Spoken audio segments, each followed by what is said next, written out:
If you like audiobooks or audio shows, check out a free trial of Audible. Just click the link in the description. Welcome to Mindshock True Crime.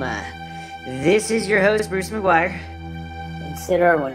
And this is the Springfield 3, Episode 4, Suspect City. We are going to go over previously unnamed suspects, transients, local hoodlums, drug dealers, motorcycle gang members that were all in the area and possibly implicated in the disappearance of the Springfield Three.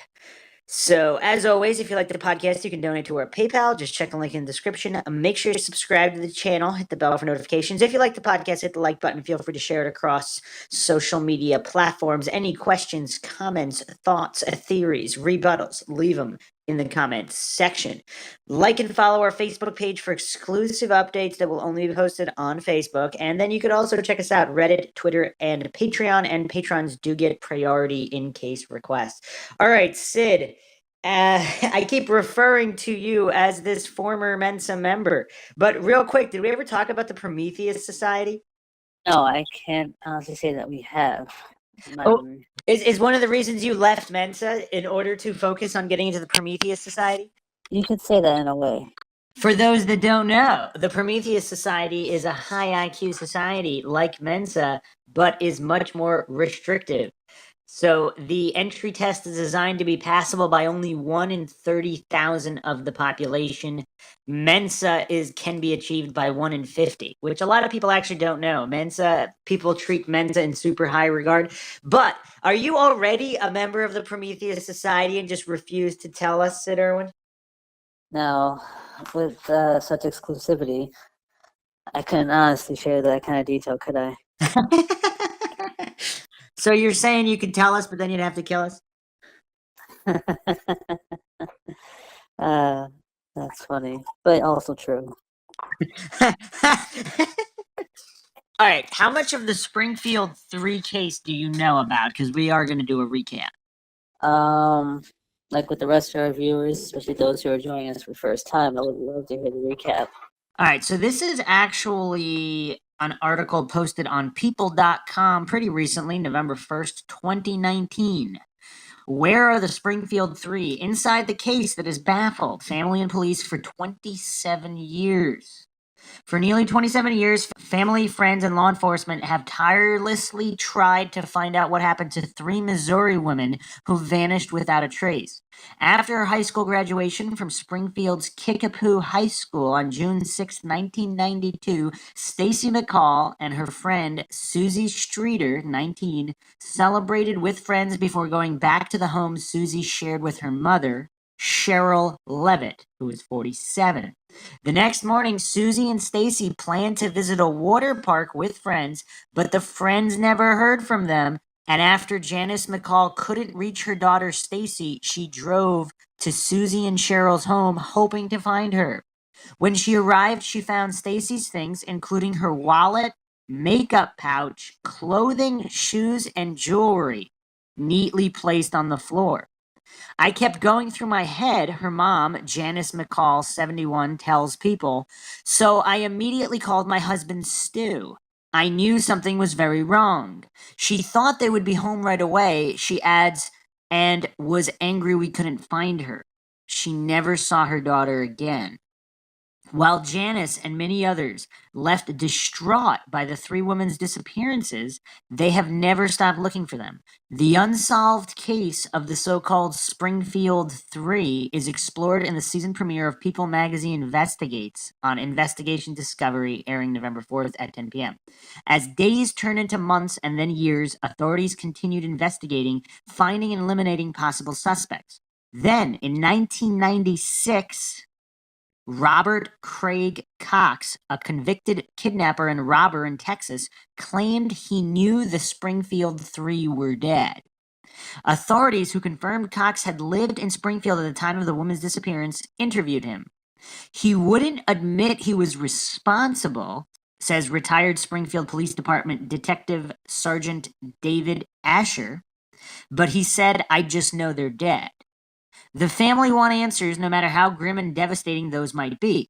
I've had a lot of dreams with Cheryl in them, says Cheryl's sister Deborah Schwartz, who had both her sister and niece declared dead in 1997. And she tells me they're not suffering. Officer Rick Bookout, who was the first on the scene in 92, says that whoever is responsible for this can't take back what happened, but they can help bring some closure to the families while they're still alive. Adds Janice, there's not a word called closure in the dictionary for families missing someone. My baby is gone. We want some justice. So basically, this is a very mysterious case because 3 people were taken. Now, there is some dispute on whether they were taken simultaneously or not. I mean, there's so many different theories here. And yeah, Craig Cox is quite mysterious because when you're dealing with crazy people, did he just maybe see this on the news, overhear it on the radio, or something of that nature, and then just tried to make up a story for attention? And then for whatever reason, it's kind of hard to dissect the motives of insane people, just decided to stop talking about it. We don't really know, but there's actually a laundry list of suspects, some of which have never really been gone over in any kind of documentary or podcast series, but we're going to go over them because this is Mindshock and we go down every avenue. But it just seems very, very strange. Some people implicate the friends because they go to the house, they clean up a mess. Why would you clean up a mess at someone's house? That could hold potential clues, especially if nobody's there. Odd indeed. Any general thoughts so far? I mean, it's intriguing. It's weird, to be honest with you, just for that simple, just the premise of it all. Well, yeah, and their purses were found lined up with the money not taken, and the dog was found locked in the bathroom. So there, it's quite yes, it's quite strange. There were some also sightings, which we'll go over in a moment. We went over all on the previous podcast, but just some more background. This is just right off the wiki.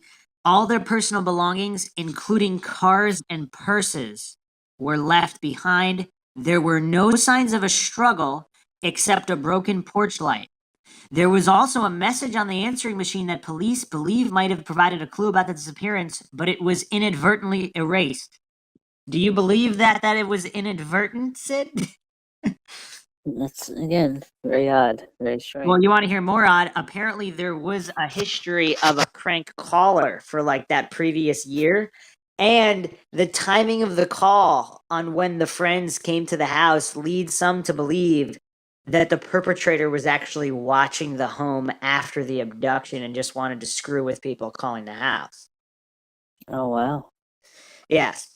In 97, Robert Craig Cox, a convicted kidnapper and robber, claimed that he knew the woman had been murdered and that their bodies would never be recovered. Neither their whereabouts nor their remains have been discovered. All right, so Cheryl Elizabeth Levitt was age 47 at the time of her disappearance. She was 5'0" and 110 pounds, with short light blonde hair, brown eyes, pierced ears. She was a cosmetologist at a local salon and a single mother, and was described as being very close to her daughter, Suzanne Elizabeth Susie Streeter. Streeter was 19, 5'5", 102 pounds, with shoulder-length blonde hair and brown eyes. Her distinguishable marks included a scar on her upper right forearm, a small mole on the left corner of her mouth, and pierced ears, left ear pierced twice. Stacy Kathleen McCall was 18, 5'3", 120 pounds, with long dark blonde hair and light-colored eyes.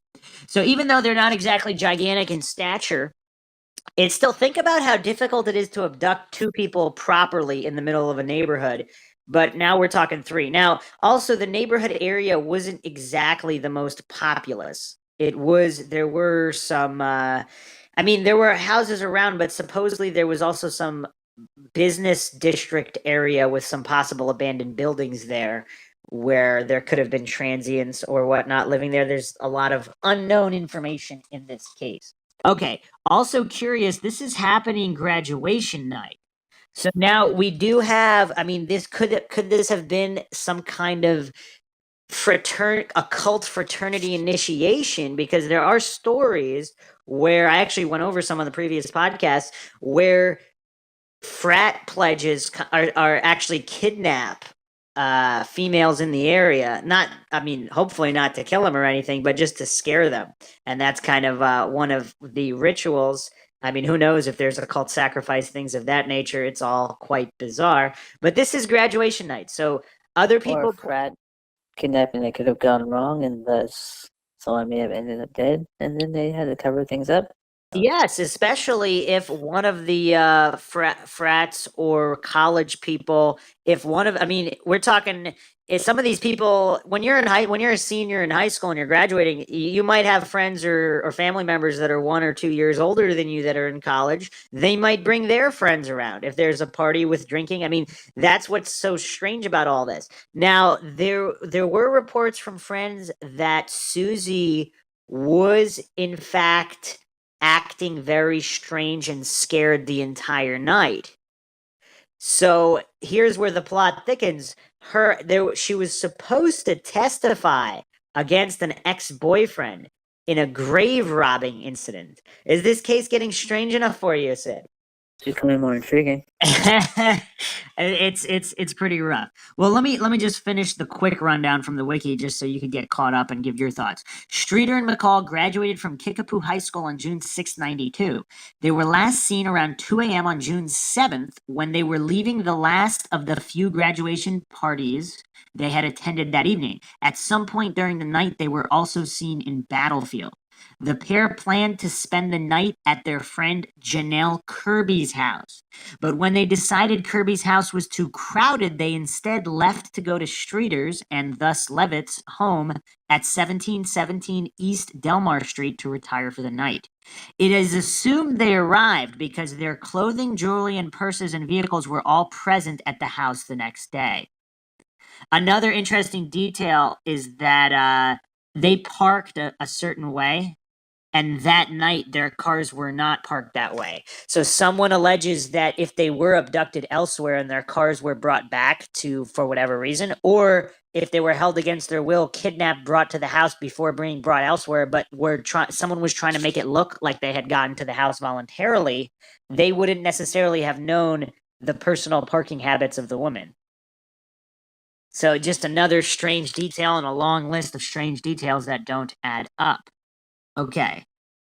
Levitt was last heard from at approximately 11:15 p.m. on June 6th when she spoke with a friend on the phone about painting an amour. The alleged timeline of the three is suspected to be convoluted, as friends who last saw the girls the previous evening were also the first to arrive at the Levitt home the next day. The following morning, 9 a.m., Janelle Kirby and her boyfriend visited the house after Streeter and McCall failed to show up at her home. They had planned to spend the day at a water park and were supposed to leave from Kirby's residence. Upon arriving, Kirby found the door unlocked and entered the home, but found no sight of Streeter, McCall, or Levitt. Each of the women's cars were parked outside. She also reported to police that the glass lamp shade on the porch light was shattered, though the light bulb itself was intact. Kirby's boyfriend innocuously helped her sweep the broken glass off the porch. Well, hold on a second. How do they know it was innocuous? How does anybody know? I mean, I'm not saying Kirby and her boyfriend were responsible for everything, but if they were, then that wouldn't be innocuous, would it? But anyway, that helped her sweep the broken glass off the porch, which police later determined may have destroyed potential evidence. Inside the house, Kirby found Levitt and Streeter's dog, a Yorkshire Terrier named Cinnamon, who appeared agitated, while inside, Kirby also answered a strange and disturbing call from an unidentified male who made sexual innuendos. She hung up and immediately received another call of a sexual nature, again hanging up the phone. Several hours later, McCall's mother, Janice, also visited the house after failed attempts to reach her daughter by phone. Inside, she noticed all three women's purses were sitting on the floor of the living room and also saw her daughter's clothing neatly folded from the night before. Levitt and Streeter's cigarettes were also left inside the house. And that's another interesting point. Supposedly, they wouldn't go anywhere without their cigarettes.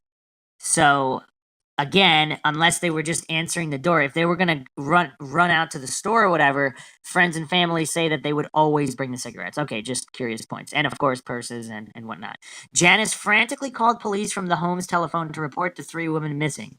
After placing a call while checking the phone's answering machine, she listened to a strange message, but it was inadvertently erased from the tape. Once again, is it inadvertent? I'm not saying it is or it isn't. There's just a long line of strange incidences here. Police were very interested in the call and believed it may have contained a clue. They also did not believe it was connected to the prank calls Kirby received. McCall's parents, I mean, I'm not sure what information they did or didn't have to make that determination that it was not connected, but McCall's parents contacted police in reference to their daughter's disappearance from Levitt's home more than 16 hours after the women were last seen, and other worried friends and family called and visited the home the following day. Police later estimated the crime scene had been corrupted by 10 to 20 people who visited Levitt's house. Upon the officers' arrival, the scene showed no signs of a struggle except for the shattered porch light. Police also noted Levitt's bed had been slept in. Now, I'm not sure exactly how much that gives us, because if she had gone to sleep, slept for an hour, was woken up, I mean, what does that mean? I don't know. All personal property was left behind, including purses, money, cars, keys, cigarettes, and the family dog. So, that's pretty interesting. Pretty interesting. All right, later developments. December 31st, 1992, a man called the America's Most Wanted hotline with information about the woman's disappearances, but the call was disconnected when the switchboard operator attempted to link up with the Springfield investigators. Police said the caller had prime knowledge of the abductions and publicly appealed for the man to contact them, but he never did. Levitt and Streeter were declared legally dead in 97. However, their files are still officially filed under missing. Investigators received a tip that the women's bodies were buried in the foundations of the south parking garage at Cox Hospital. Is that enough coincidences for you? In 2007, crime reporter Kathy Baird invited Rick Norland, a mechanical engineer, to scan a corner of the parking garage with ground-penetrating radar. Norland found 3 anomalies, roughly the same size, that he said were consistent with a grave site location. 2 of the anomalies were parallel, the other was perpendicular. Police spokesperson Lisa Cox, so supposedly no relation here. So Robert Craig Cox, Lisa Cox, and Cox Hospital. Supposedly there is no relation.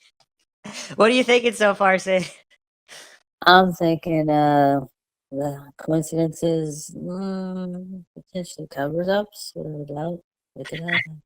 Police spokesperson Lisa Cox said the person who reported the tip provided no evidence or logical reasoning behind this theory at that time or since then. She also said the parking garage began construction in September 93, over a year after the disappearances.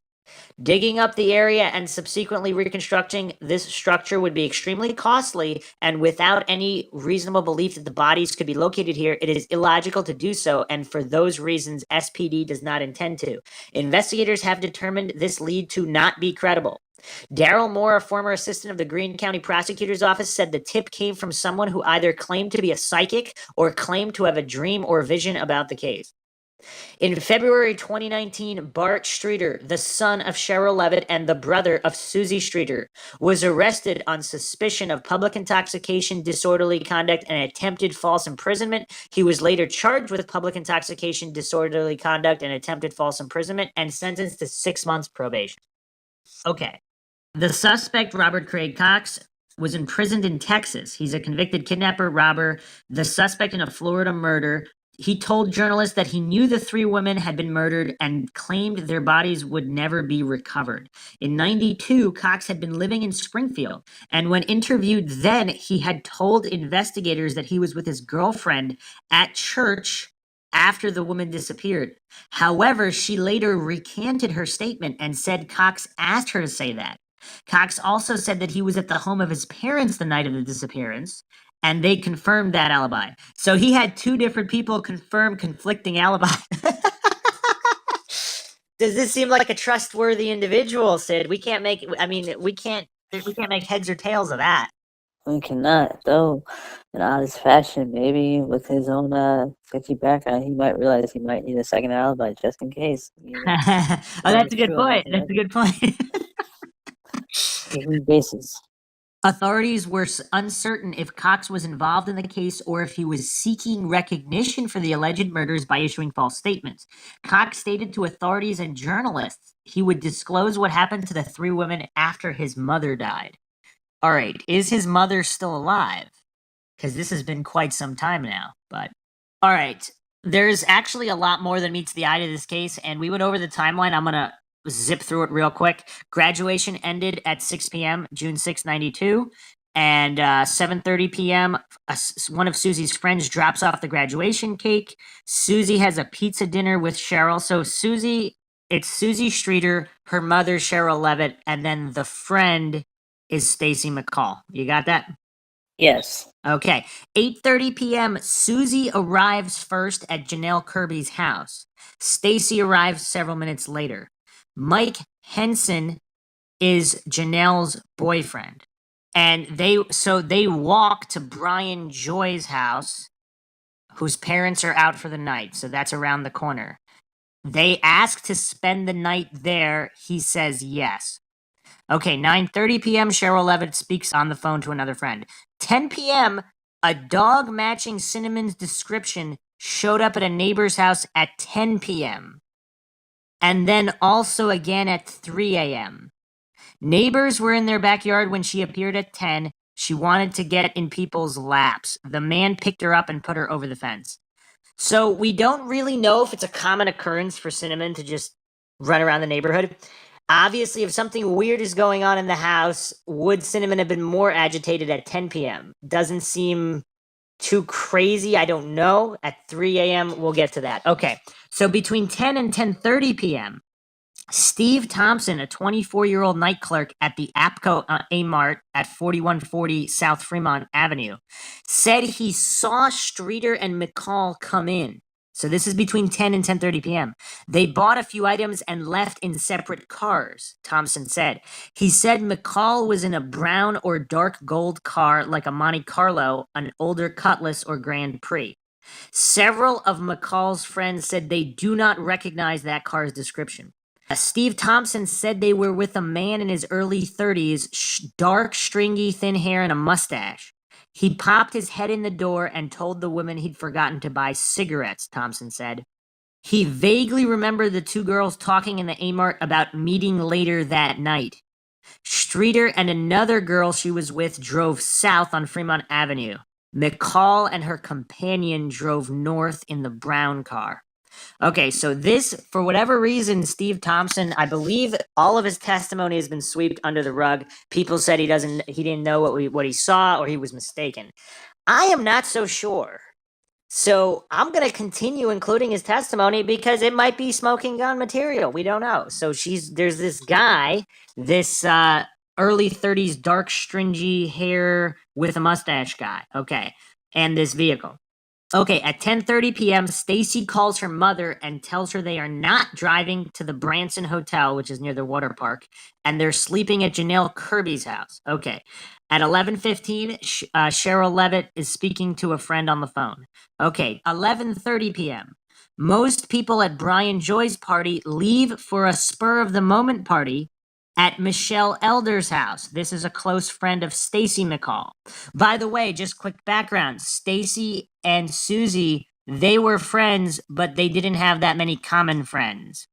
Susie was reported to be more belonging to a rougher crowd. Make sense?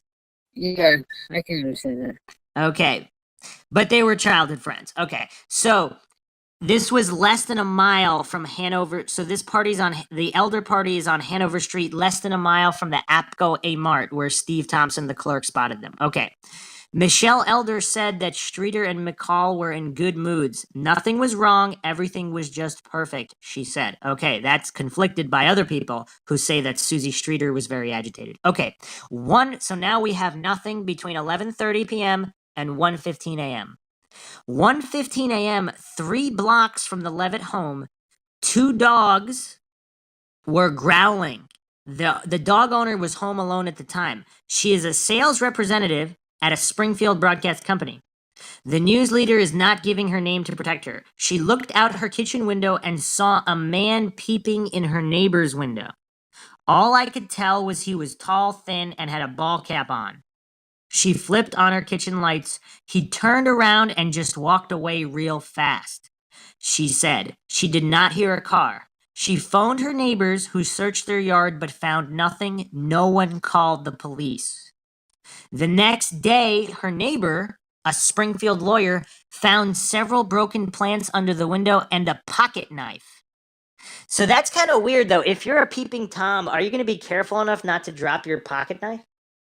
Are you going to be Are you going to be just stomping around, breaking plants and dropping a pocket knife?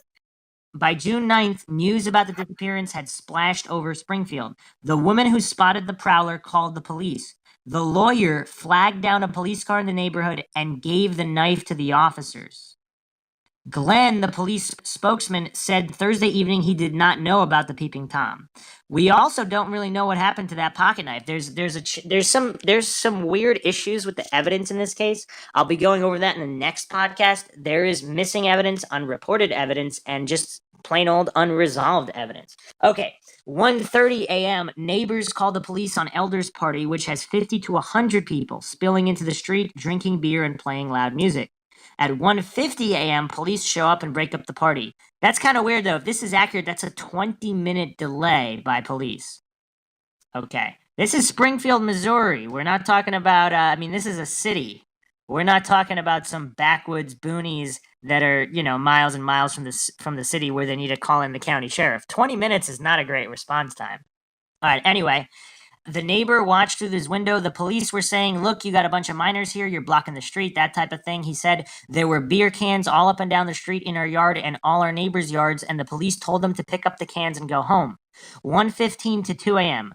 Classmate friend Shane Appleby drives Susie and Stacy back to Brian Joy's house in his Jeep. They both seemed happy, Shane said. Susie was sick. She had a stomach ache. She just wanted to go home, he said.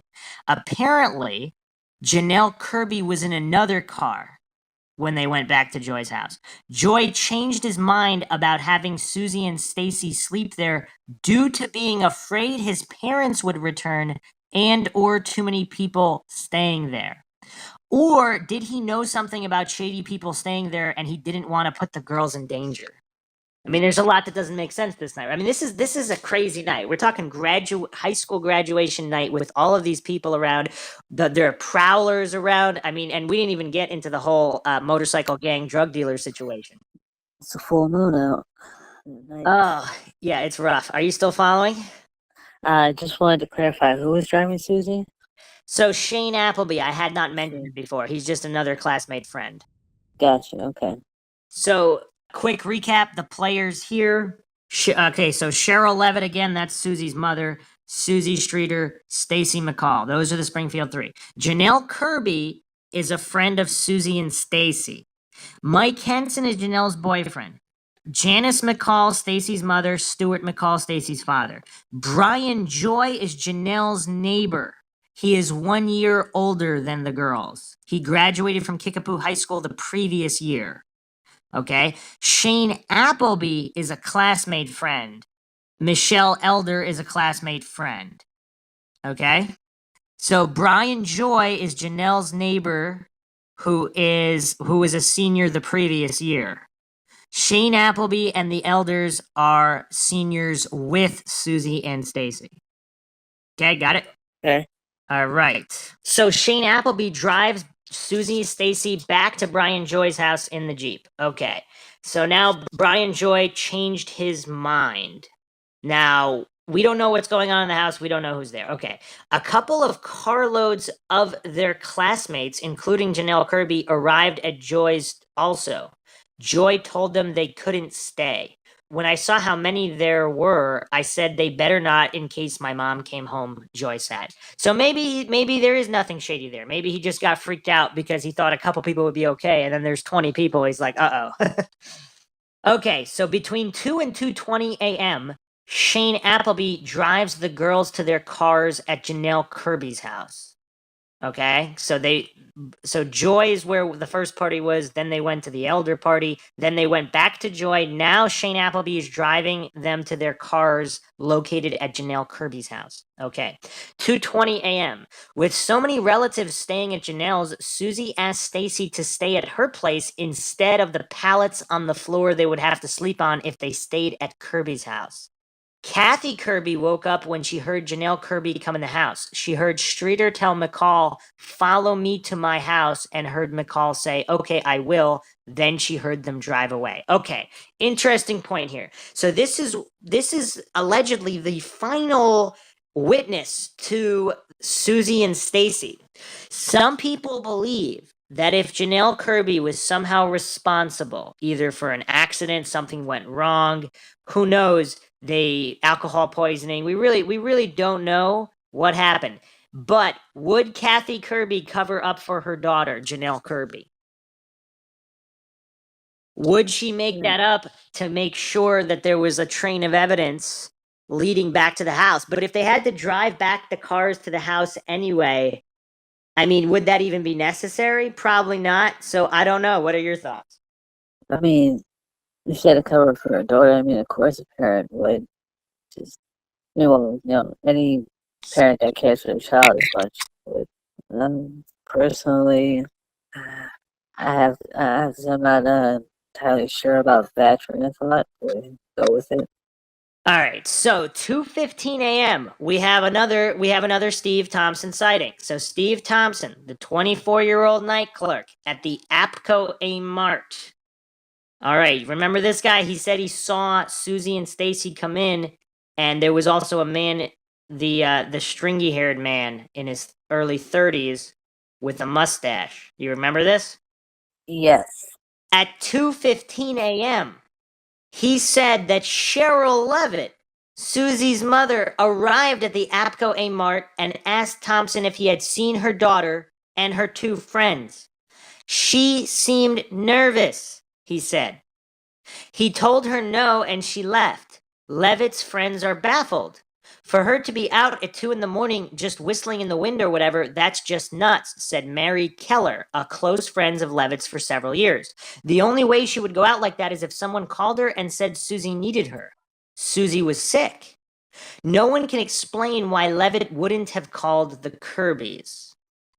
I only have like 10 customers a night in there, Steve Thompson said Thursday. I made good eye contact with Susie. That's why I remember her. He thinks she came in with McCall, who was the passenger in an older model, dark gold or brown Cutlass or Grand Prix. Pretty sure is the right phrase, Glenn said. Captain Tony Glenn said Thursday, but you're dealing with a person who knows his customers. This is what he said of Steve Thompson. So he seemed convinced at the time. Right. Everything he has told that can be verified has been verified, Glenn said. The woman seemed in a hurry, perhaps a bit upset. She was looking for Susie Streeter and two of Streeter's girlfriends. It was 2:15 a.m. at the Apco A Mart.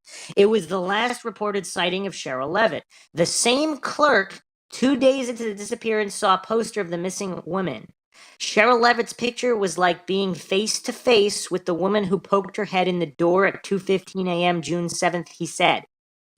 A woman across the street, however, said that it wasn't Cheryl, that her hair length was different. So that's kind of weird. So some people have pointed, if there was some kind of conspiracy cover up, someone trying to divert attention, would they have paid some woman off to say that it wasn't her? Or was the woman simply mistaken and it really was her? Or it really wasn't her and Steve Thompson was just looking for some attention? But he also claims that he made good eye contact with Susie so he can positively identify her. And he thinks that it was McCall there, but he didn't say that he remembered her definitively because he only said that about Susie. So I don't know. Does that lead more credibility or what? That's right. Yeah, I mean, even when he runs the story, he has absolutely no levels, like no security cameras or anything at that time, which I imagine isn't might not have been particularly common, but still. Yes, Right there. unfortunately, there's not that many security cameras at this time in the early 90s. So, all right, there's a Get and Go right by the Apco A Mart. At between 2:30 2:35, supposedly Levitt's Eclipse was seen there. Police are also checking into reports that Levitt may have been seen at a Get and Go located only a few blocks east of the APCO. A customer told Thompson he was at the A-Mart when the woman who looked like Levitt appeared there. Between 15 and 20 minutes later, the customer said he saw a Mitsubishi that looked like Levitt's parked near a payphone at the Get and Go. That customer had not come forward to the police as of Thursday afternoon, Glenn said, but police checked out another report that the Eclipse had been at the Get and Go before Levitt stopped at the A-Mart. So is this almost painting a different picture? Something's going out on that night. Cheryl Levitt knows, and she's frantically trying to locate her daughter, going to payphones, trying to call somebody to get to her daughter. I mean, this is rough. I mean, can you imagine how much the world has changed since then with cell phones? I mean, back then, without a cell phone, she was out in the middle of the night driving around, going to payphones if this was her. But this paints a completely different picture of the evening than them just sleeping at the house and some intruder coming in and killing them, right? It would. Now, for whatever reason, this has not gone over. This information has all been dismissed for some reason. I don't know why. Okay, there's another sighting. This one has been gone over in multiple sources. This sighting occurred between 1 and 3 a.m., so that's problematic because it's such a big range. It's the George's Steakhouse sighting, so this is not far from the Levitt house. A waitress says she saw all 3 women. She said she is positive one of them was Susie Streeter, quote, because she was so rude, end quote. The women arrived and left together. The waitress said Susie appeared giddy, perhaps intoxicated, and her mom tried to calm her down. However, other customers and employees said they didn't see them and that Cheryl had been there, but it was a few months ago. The waitress said Cheryl Levitt were regular customers and they were there with 3 clean-cut young men, and that the sighting possibly could have been as late as 4 a.m. So we're talking between 1 and 4 a.m. That's not helpful. Not at all. Because if it was 1 a.m. or closer to 2 a.m., was this sighting before everything else that happened that led Cheryl to frantically going out in the night looking for her daughter? Also, 3 clean-cut young men, that's a lot different than one grungy-looking guy with stringy hair and a mustache. Yeah. So we have a lot of conflicting reports. Okay, let's go back to the 3 a.m. Cinnamon sighting. So supposedly Levitt's neighbor's dog was barking from inside and Cinnamon was at the back door. A man put the dog out in the front. It's unclear whether they're referring to the neighbor or not. I'm guessing it's the neighbor. Okay, let's go Monday morning. There was a 3 a.m. sighting by a yard sale lady at the intersection of Grand and Kentwood. She said a van pulled onto Grand Street and it ran her off the road. She had been helping a friend get ready for a yard garage sale. Whoever was driving ran her off the road, and that's why she remembered the incident. She said she did get a good look at the driver of the van. She said the driver was not female. Someone spoke to her and said that the night the women were abducted, about 3 a.m.-ish, I was heading home after helping a friend set up her yard sale for the next morning. As I passed by the little street that connects the Streeter Street with Grand Street, the van blew through the stop sign, cut me off. He actually ran me off the road. He came within a few feet of me, looking me dead in the eye, the most hateful way. My daughter was sleeping in the back seat and flew off the seat, slamming into the back of my seat. I had to stop and climb in the back to help her. She was crying and disoriented, but okay. Unbeknownst to me, she had taken off her seatbelt to lay down. A day or 2 later, I saw the abduction on the news and went right down to the police department to talk to detectives and describe the van and man I saw. I had a pretty good look at him since he got in within feet of me when he ran me off the road. So she claimed to be the one who provided a description to the sketch artist. This was between 3 and 4:30 a.m. Okay, at 4 a.m., there was an Aunt Betty sighting. This is on Clay Street. And there were 2 homes directly facing her, one a rental occupied by someone she said was in the military, the other by someone elderly, and they were known as party houses. She supposed that these 3 women and 2 men that she saw in a large vehicle were at some after-hours party. It was approximately 4 a.m. This is someone's aunt. My aunt positioned herself in a chair in front of the window long enough to make a mental note of the three women, since the men were obscured in darkness and dressed in dark clothing. When the pictures of the three women appeared in the news, she knew where she had seen them. She called the police. So she came forward immediately. She said she saw this van at 4:30 a.m. And okay, there was another woman known as the Porch Lady, and this is a green van sighting which was allegedly gotten under hypnosis. A woman who was on her front porch in Springfield the morning the woman disappeared reported a blonde woman identified as Streeter driving a van.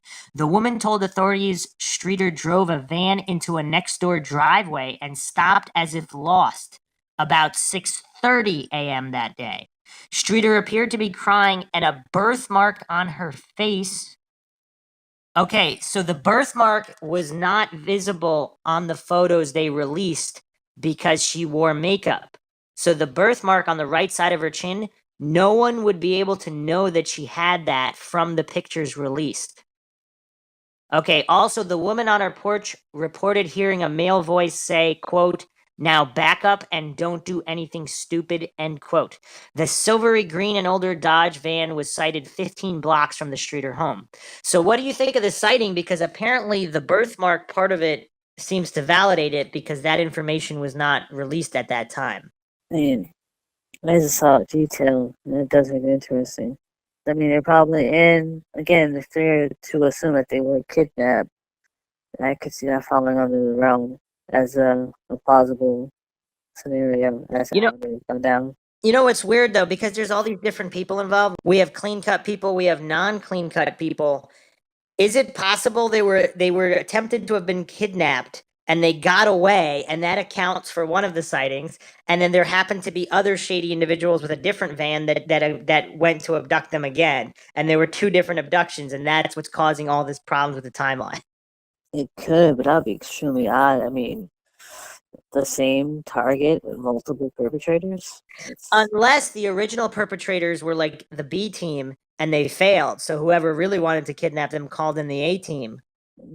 That is possible. Though, for these girls, interesting, all the same. I mean, Well, let's get into the incriminating testimony. So let me finish the timeline though. So yeah, so then they were gone. Those were the lewd phone calls were at 3:30 p.m. Okay. 8 p.m. Janice McCall arrives. Other people are there. Police don't arrive until 10 p.m. That's rough. That's just a shame. So the other problem is at night, Janelle Kirby, her shorts were wet at 10 p.m. as if she had gone to the water park. So this is another thing. So Mike Henson, so if they went to the water slide earlier to look for her, why would she still be dripping and soaking at 10 p.m.? That was very odd.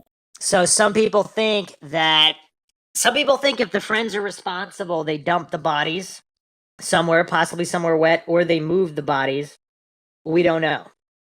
There was also an informant, and someone contended that the Springfield Three, or at least Susie and Cheryl, if Susie and Cheryl, through the involvement with the grave robbers, if they found out about some police corruption, would they have been a target? Would that have also made sure that the police didn't solve the case? And Stacy just happened to be Susie's friend, and then they went to the Streeter house to check out because Susie had gotten a waterbed as a graduation present, so they wanted to sleep on the waterbed. Man, the early '90s were a much more innocent time, huh? When that's the idea of a good time. The novelty of a waterbed. When did waterbeds come out?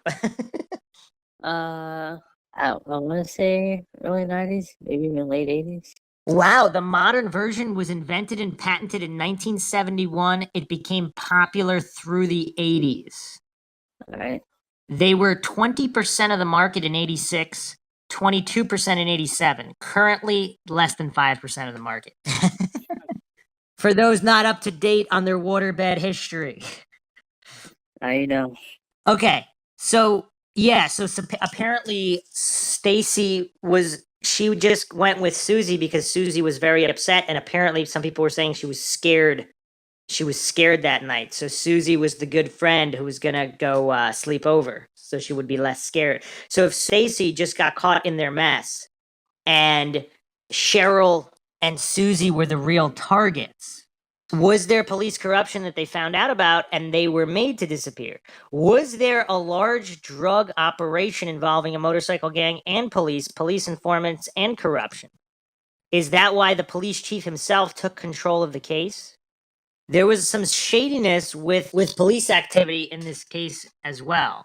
So people who say this is impossible, in 1993, there was a famous New York State drug task force that was indicted for corruption, racketeering, kidnapping, and murder.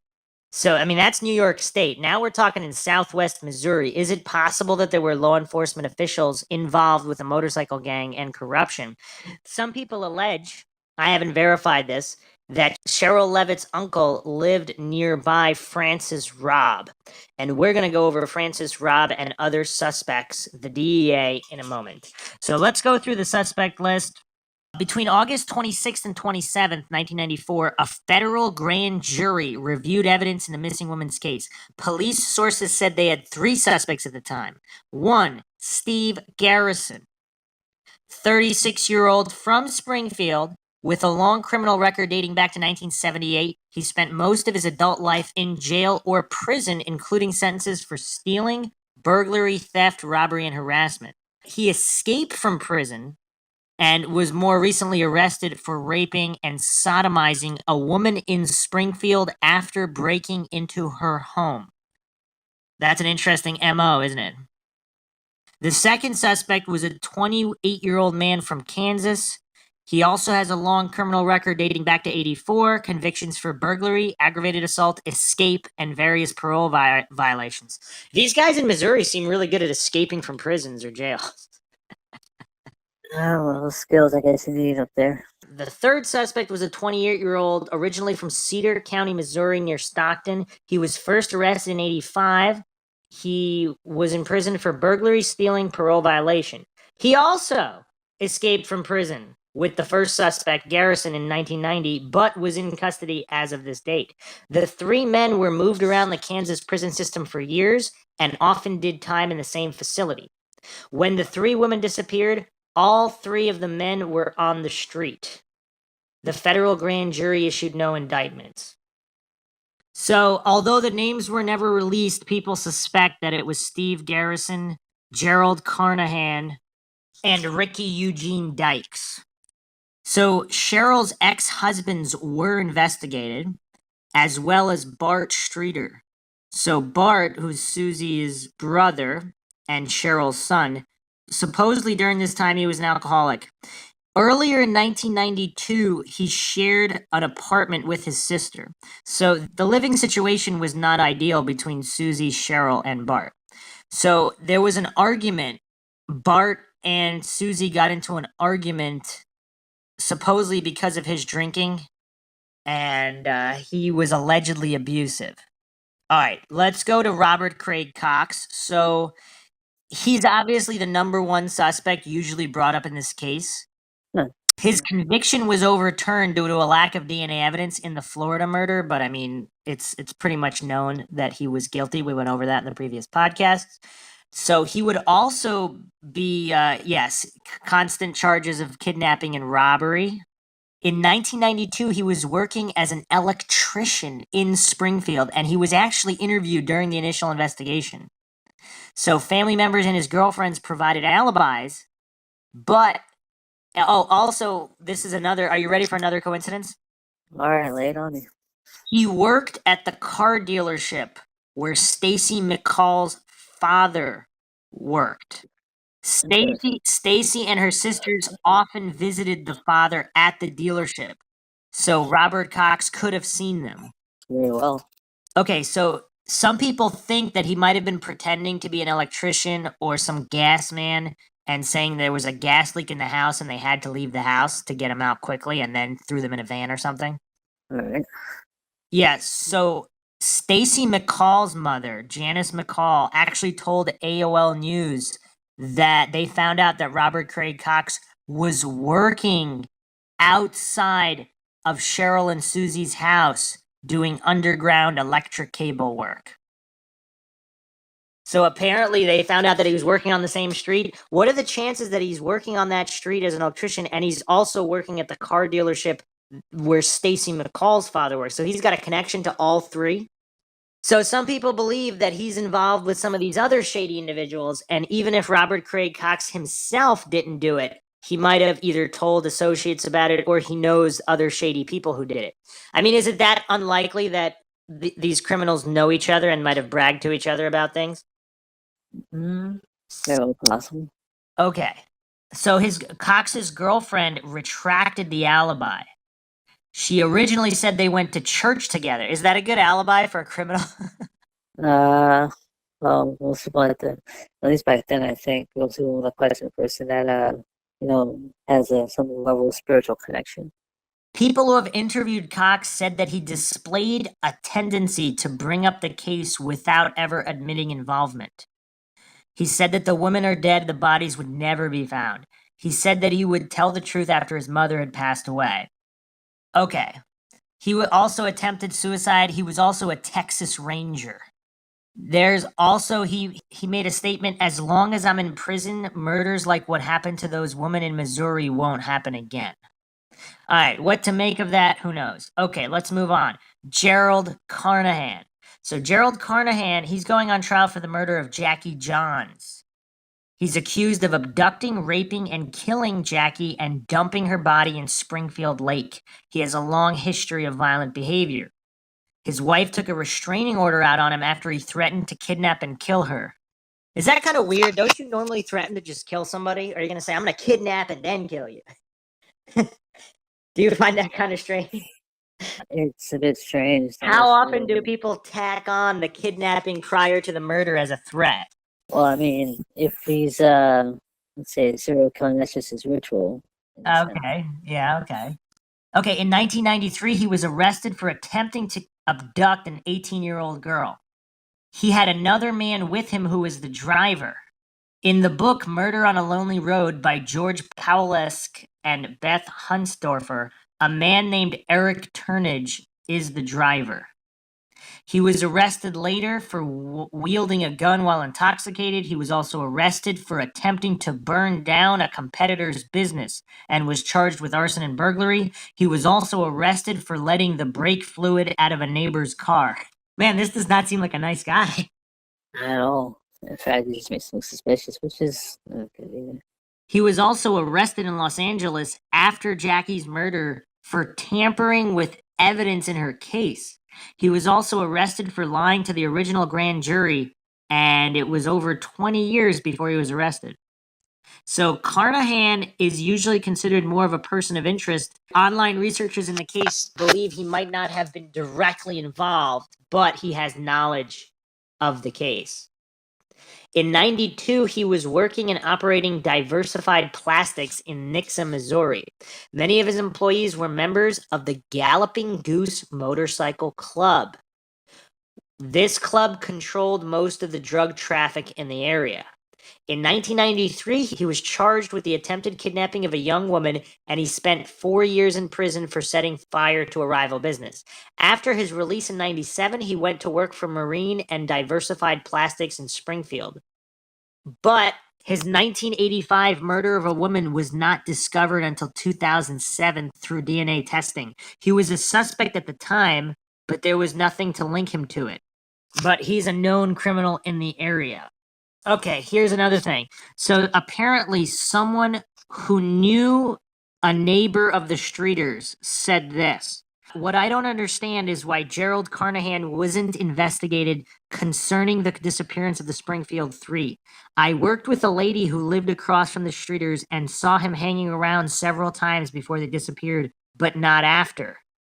She did tell the police this when they interviewed her, but as far as I know, he was never looked at. It's not a stretch of the imagination that he had something to do with this.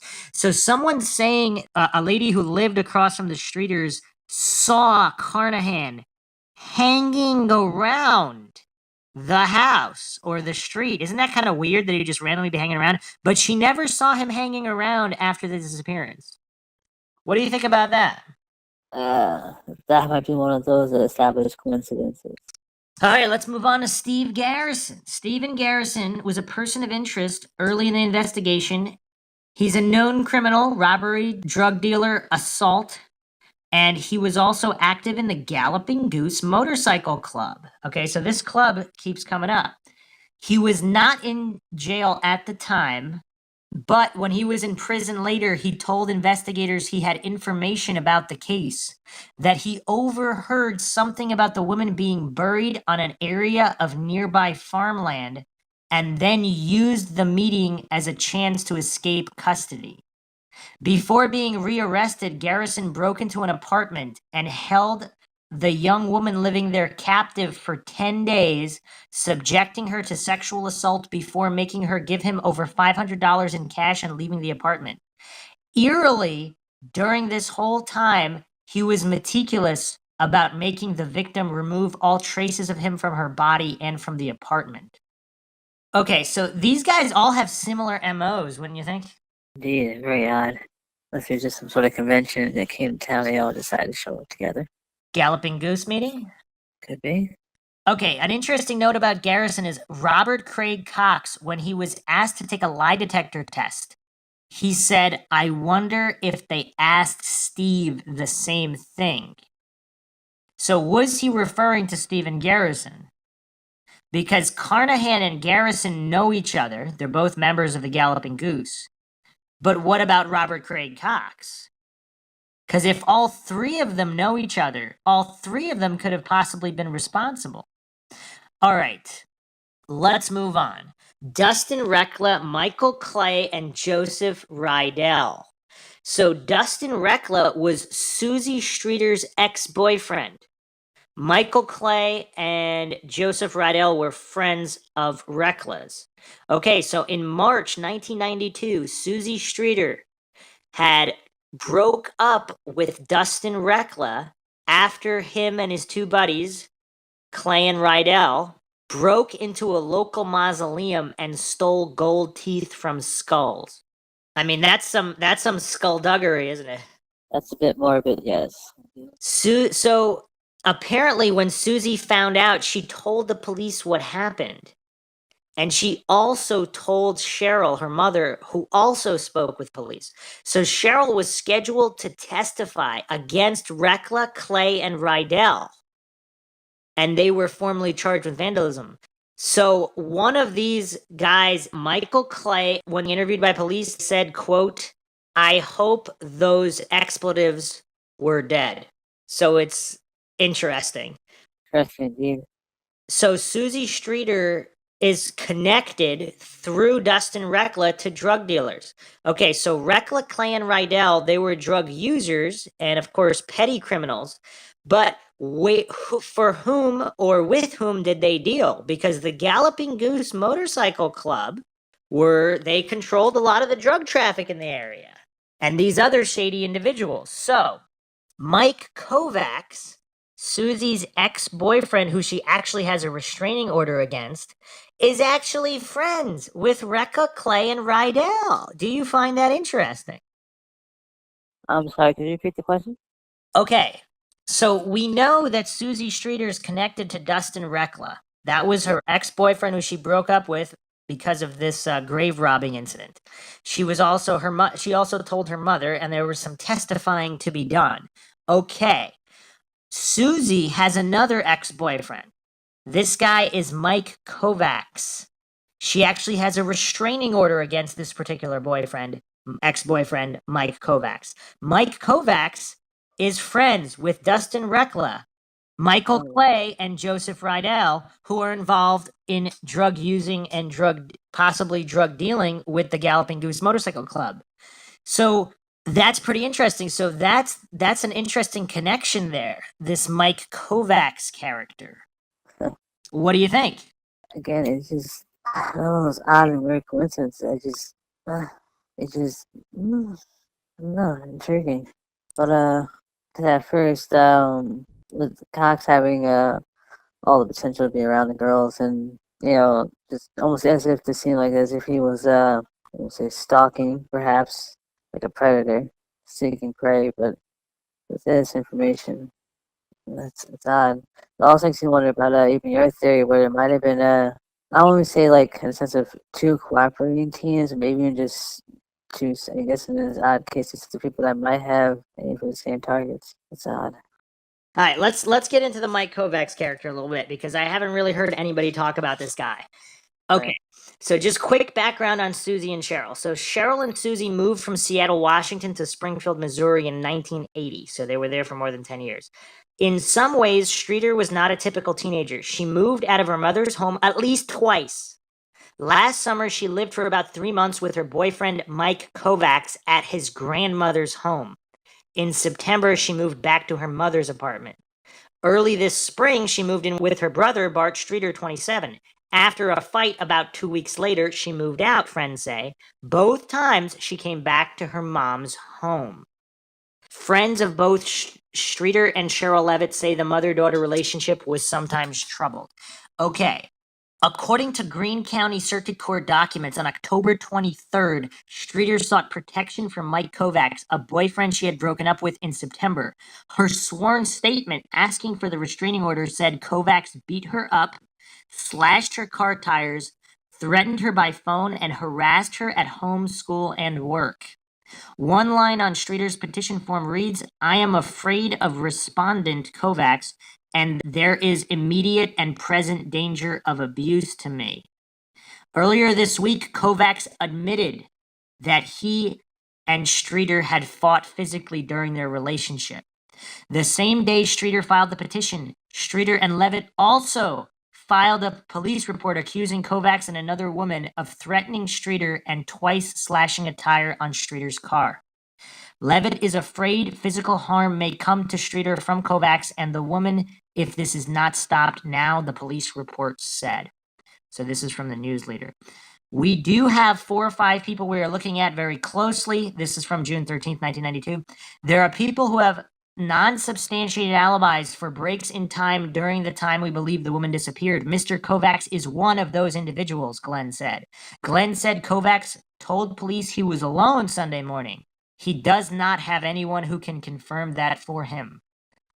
Okay, so Kovacs supposedly, again, is friends with the grave robbers. So is it possible because of the history here?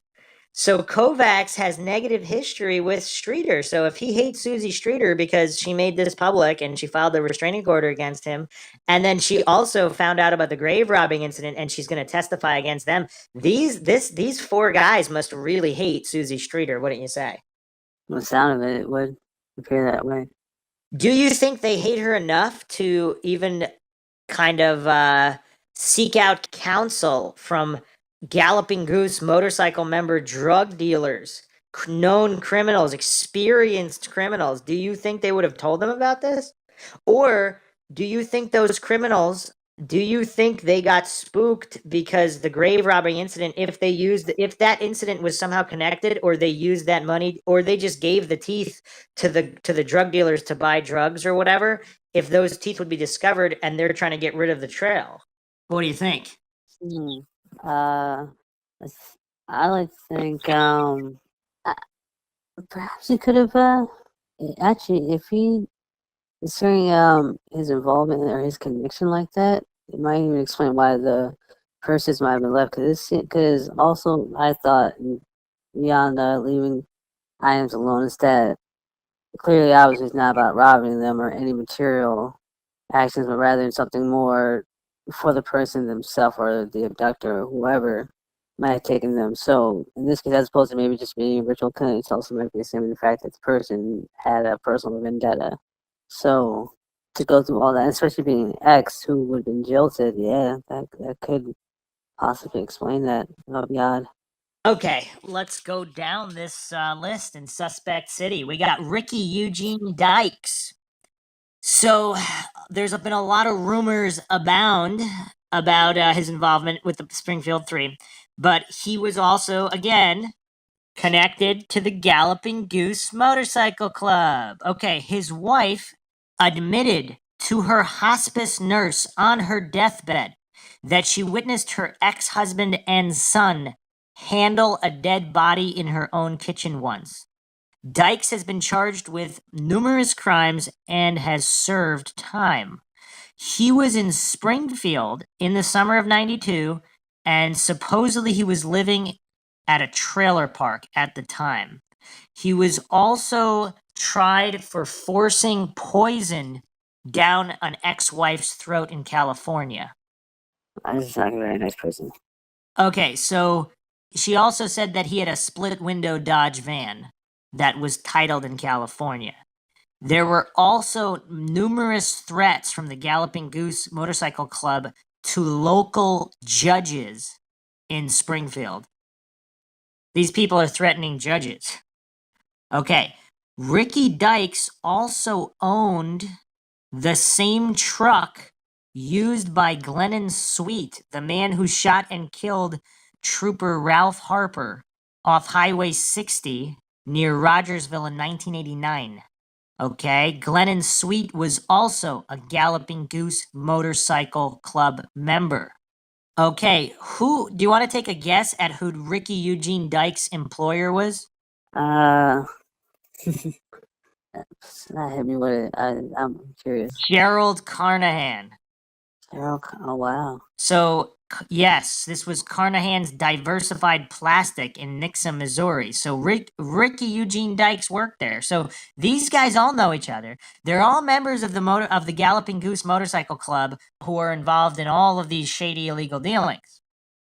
Some people also theorize that when on the Carnahan, one of the attempted abductions, maybe Ricky Eugene Dykes was Carnahan's driver. All right. Oh. Okay, let's move on to Larry Dwayne Hall. So Larry Dwayne Hall and his twin brother, Gary Wayne Hall. These are interesting individuals. So Larry Dwayne Hall said that his brother had been stalking one of the Springfield Three. Larry Dwayne Hall's in prison for kidnapping a young girl in Indiana and transporting her over the state line.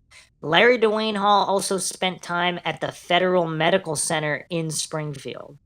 Hall claims his twin brother, Gary Wayne Hall, and another man allegedly kidnapped and killed Cheryl, Susie, and Stacy and dumped their bodies in the Mark Twain National Forest, so that's about 30 to 90 miles of Cheryl's house. And the Mark Twain National Forest is, of course, a very large area. She says that authorities also found evidence in Hall's van that link him to the woman and the word Branson written on a piece of paper. 2 women were brutally assaulted at a park in Branson in the early 90s. Branson is also the water park that all of these friends were supposed to be going to that morning when the Springfield Three were missing. A polygraph expert from Indiana was called to North Carolina to administer the polygraph on Larry Dwayne Hall. He passed the polygraph according to Detective Howard. A couple things we have to keep in mind: Larry Dwayne Hall could be crazy enough to fool a polygraph, or this new information could be the break investigators have been waiting for in the case of the 3 missing women. So this Detective Howard guy, these online researchers gave him this information. They said that they ruled Larry Dwayne Hall out, but apparently they did not specifically say they ruled out Gary Wayne Hall. Okay. Larry and his brother Gary were traveling the country attending Civil War reenactments when Cheryl, Susie, and Stacy went missing. Yeah, there's a lot of weird stuff about the Springfield Police Department. They don't want, people are alleging they don't want to receive information on the case as if they don't want the case solved. Investigators of the Springfield Police Department have been in contact with the McDonald County Sheriff's Office in reference to the missing persons investigation involving Stacy McCall, Suzanne Streeter, and Cheryl Levitt. The same information obtained by the McDonald County Sheriff's Office was first received by the Springfield Police Department in 2009. That's pretty recent, and has been thoroughly investigated. The inmate interviewed has provided several conflicting statements, none of which are consistent with the facts of the case. We are always open to new developments related to the case and will fully investigate them. We will review any new information the McDonald County Sheriff's Office may have obtained to determine if any further investigation of this particular lead is warranted. Okay. So this is a blog on the crime scene, which has some really good information. This is posted by Kathy Baird on Larry Dwayne Hall. Okay, so Kathy Baird, this is a reporter who said there's a lot of shady stuff going on in this case regarding the police. This is from her blog. I very seldom write about Springfield Three's missing women, aka the Springfield Three. I find that I can't be objective when I get to the police and the prosecutor's office in this case. For those of you who don't know, I have been receiving tips and conducting my own investigation into the disappearance. The SPD and the prosecutor's office have pretty much stonewalled me and the evidence I brought them regarding the woman's disappearance. They are in possession of 2 rings that were found in a shoebox full of articles about the women, along with 2 other rings in a house on West Walnut in Springfield. Those rings still have not had any DNA testing conducted on them because we feel they were handled by too many people, according to Sergeant Alan Neal of the SPD. Touch DNA could be crucial in this case for analysis on those rings. In December 2010, Investigation Discovery came to Springfield and Tennessee to interview former and current detectives on the case. Rick Norland, the gentleman I hired to conduct a ground-penetrating radar scan at the Cox Hospital parking garage, Janice McCall, Janelle Kirby, Bart Streeter, and myself. I have been helping McDonald County Detective Lori Howard with Greystow, a case of a woman who was found murdered in her jurisdiction around the same time the 3 missing women vanished. In researching that case, I came across a man named Larry Dwayne Hall. Hall and his twin brother Gary were Civil War reenactors who often traveled to Missouri for reenactments. Grace Doe's body was found in Lanigan, which is not far from the Pea Ridge or Wilson Creek battlefields. She had extensive, expensive dental work, so we know someone had to be looking for her. I sent Lori a lot of information on Larry Dwayne Hall and told her that he could be a viable suspect for her Grace and the 3 missing women. Okay. What do you think so far? Is there enough suspects for you? I mean, this is suspect city, isn't it? It's smorgasbord suspects here. A smorgasbord? Oh, wow. Yes, indeed. Okay. So there were also, so obviously if these people could have all known each other, of course. Okay, let's go to transients, stalkers, rapists, burglars in the neighborhood. So this on Newsleader, this is from Newsleader. Interviews with people in Levitt's neighborhood revealed unexpected and unpublicized facts about prowlers that night. Okay, as far as I know, nobody's ever talked about these. Would any of these descriptions matched our suspect list that we just went over?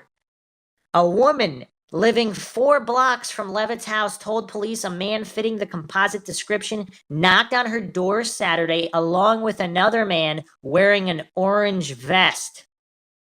Is that kind of like a utility worker vest? She did not answer the first knock. Then the men came to her back sliding patio door. One of them carried what looked like a club.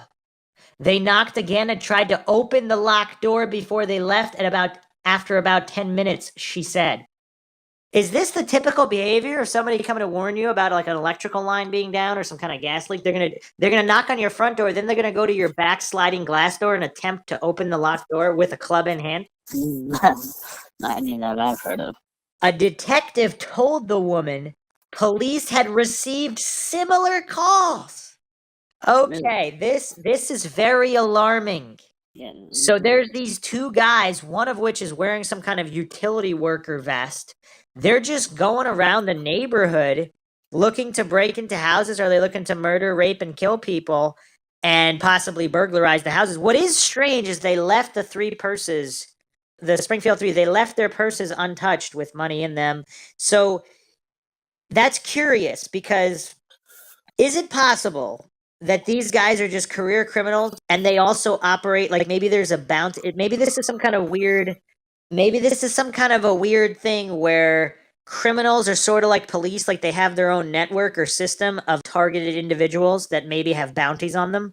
So if these 2 guys are just shady bastards and they're going around trying to do crimes and they stumble upon the Streeter house and somehow they either recognize or realize that these 2 women, and of course Stacy McCall, guilty by association, she's just a witness that's present, they recognize Cheryl and Susie as putting out either the restraining order on Mike Kovacs and wanting to testify against the grave robbers who are associated with the Galloping Goose Motorcycle Club, either selling drugs for them or just simply buying drugs. Somehow, is it known, were were Cheryl and Susie marked somehow for the criminal element? So when these two shady individuals, they're going around doing their thing, but when they recognize these two marked individuals, maybe there's a bounty on them, they put a plan into action, even though they might have not have gone there for the specific purpose of kidnapping these two targets. Once they realized who they were, the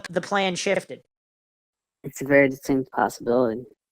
Okay, so some people allege since this guy, these two guys, we can call them Vest Man and Club Man. So if they knocked first at the front door, were they doing that to determine if anyone was home? Because if someone's home, they don't want to go to the sliding glass door in the back and start trying to open it if someone's home. No, clearly. So some of the area was actually a well-to-do area with estate homes. And this would have been broad daylight, but I guess in a way the case. So, and they were saying if they had their van nearby, if they were posing as utility workers. So if they were breaking into houses and someone catches them, they could be like, oh, we were just trying to trace this gas line or this electric line. It's very dangerous. And if they have a van to kind of try to back up that story, that's not a bad idea instead of randomly just trying to burglarize homes with no cover story at all. I mean, if these guys were longtime criminals that have been doing this for a long time, maybe this kind of system works for them. And considering the time in which this happened, being at the 90s and all, shifting from the 80s not too long ago, I mean, there was a certain higher degree of trust and acceptance for people, so... And there was a sighting of an old van parked on Kentwood as well, and then there's the other sightings of vans. Okay, so News Leader also reported that law enforcement found a reminder note written by Mrs. Levitt to fix the porch light. Huh. So if this is true, that means the porch light was not broken that night. Huh, very true.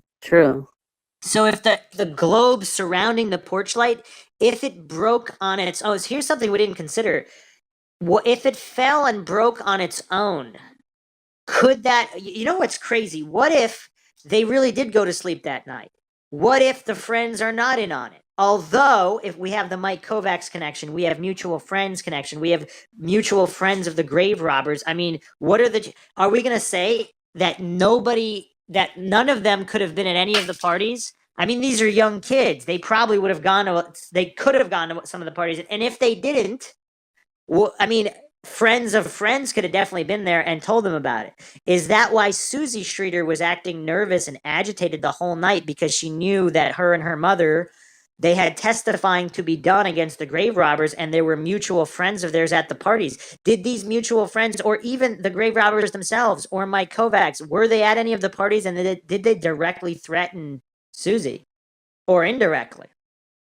We don't know any of this, but here's the thing. What if they really did make it back to the Streeter home? Everything was fine. What if these criminals, either Galloping Goose Motorcycle Club members or the grave robbers, what if they're going to try to come into the house to, get rid of the witnesses trying to testify? What if the globe on the porch light fell by itself at the moment they were trying to break into the house and that caused something? Not possible. And that way it wasn't a silent crime and they had to scramble a van and all these things. I mean, we really don't know. Or what if the globe was rigged to fall? Like, let's say these guys were parked out in the van and they wanted to get the woman out of the house. If they made the porch light break or the globe fall to break, if they rigged it so it would break momentarily, someone would come out of the house to investigate, right? Like if you're sleeping in the middle of the night and you hear glass breaking on your porch, what are you going to do? I mean, I can honestly see them checking it out, but I mean, even if the globe broke, I mean, the porch light itself would probably still work, would it not? So maybe she could have turned that on, still all the same. Maybe she did. Probably. I don't know. I really. The globe, and if she did go outside, that would be a perfect opportunity to snatch her away at said time. Yeah, but if this reminder note is legitimate and wasn't written by somebody else, that would mean that the light broke prior to something going down, and we really don't know. True. All right, we also have the peeping Tom, and then if that wasn't the same guy as the lost pocket knife, if the pocket, so we have club man, vest man, pocket knife man, and then possible peeping toms, all different people. However, these could be the same person as well.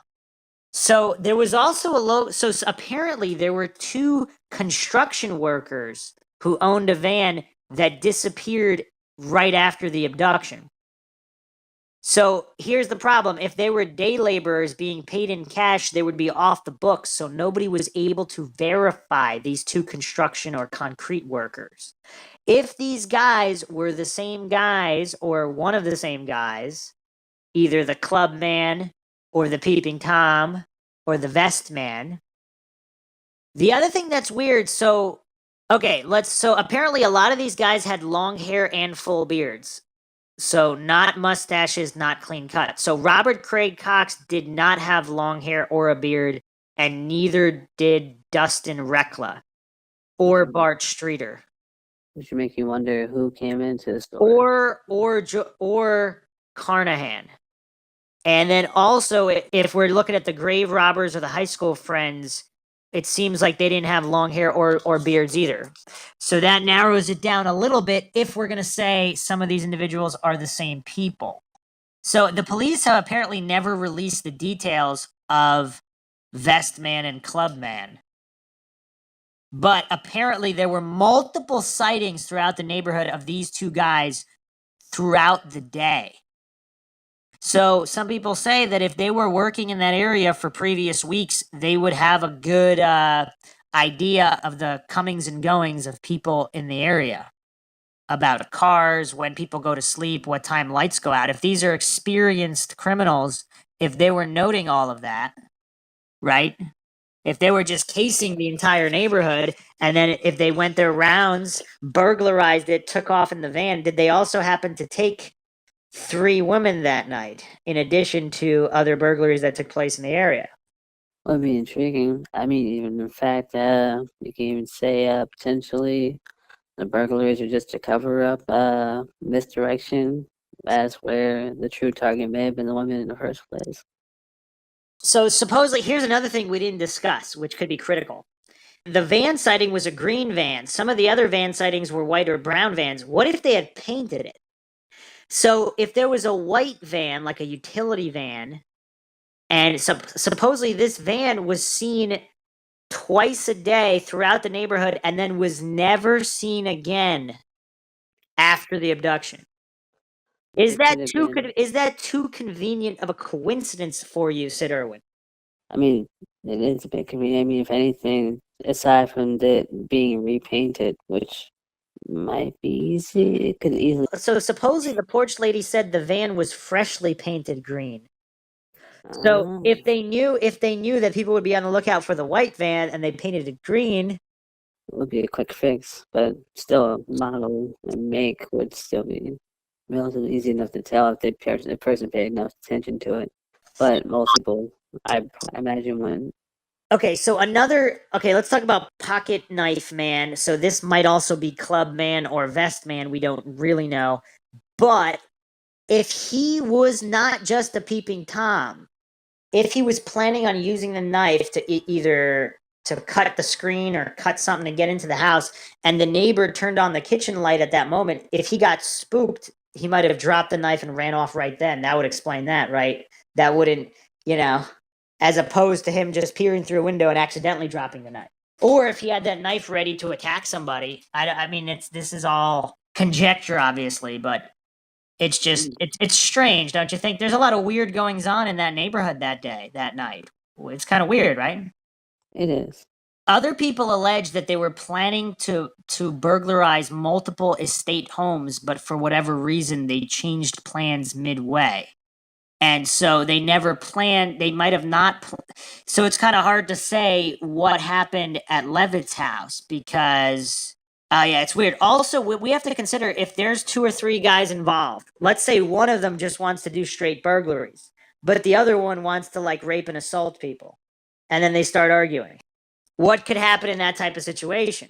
And then just take off with the victims after not burglary. It still seems strange because why would you leave the purses lined up? Wouldn't you just at least grab them as you're out the door? I mean, if you're kidnapping people, You're trying to convey a burglary. Yeah, that yeah, would but be it.